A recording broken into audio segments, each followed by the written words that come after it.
Məhləvidir.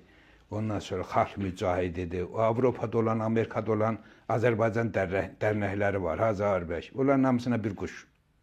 Onlara niyə? Hamısına bir quş. Bizim Güney Azərbaycan dərnəklərində isə hamısı elə onlarla bir iç-içədir də. Komeli ilə, PKK ilə, Şahçı ilə, ondan sonra xalq mücahidlərindən çox iç-içədir də. Onlardan nə çıxacaq ki? Ya da Amerikanın kukulasıdır, ya da Avropanın kukulalarıdır da çox zor.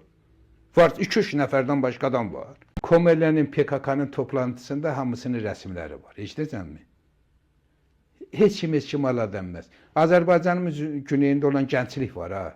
Kimin nə ilə məşğul olduğunu, kimlə bir yerdə durduğunu, nə etdiyini hamı bilir. Ən azından Zuhar bəy. Kim bilir, bilirsinizmi? İran adlanan Azərbaycan var ha İranda. Onun arxivi var. O arxiv bizdə olacaq.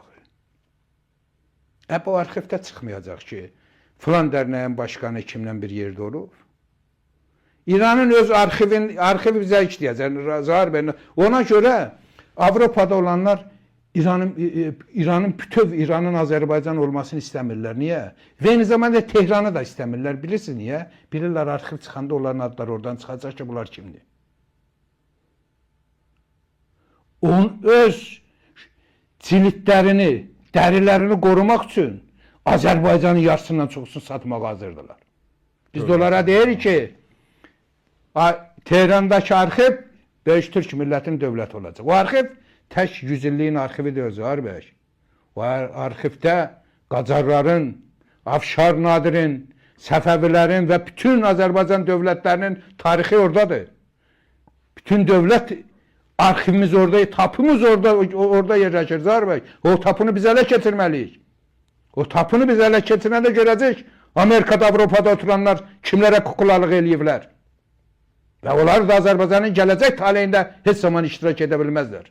Ya da o tapı ələ keçəndən sonra onlar Azərbaycan dövləti kukulaları kimi dövlətə xidmət eləyəcəklər.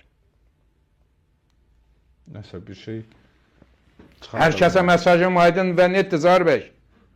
Bu yüzden də biz İran adlanan Azərbaycanın baştan başa özümüzün olduğunu və orada nəinki siyasi nüfuz sahibi olduğumuza göre yox, həm də fiziki nüfuz bizim olduğuna göre biz o torpaqlarda kurulan dövlətin mayasını və gələcəkdə quruluş fəlsəfəsini elə tənzimləməliyik ki, o dövlət Azərbaycan Cumhuriyyətindən bir yerdə kısa zamanda 10 il, 15 il ərzində tam mənada birləşə bilsin.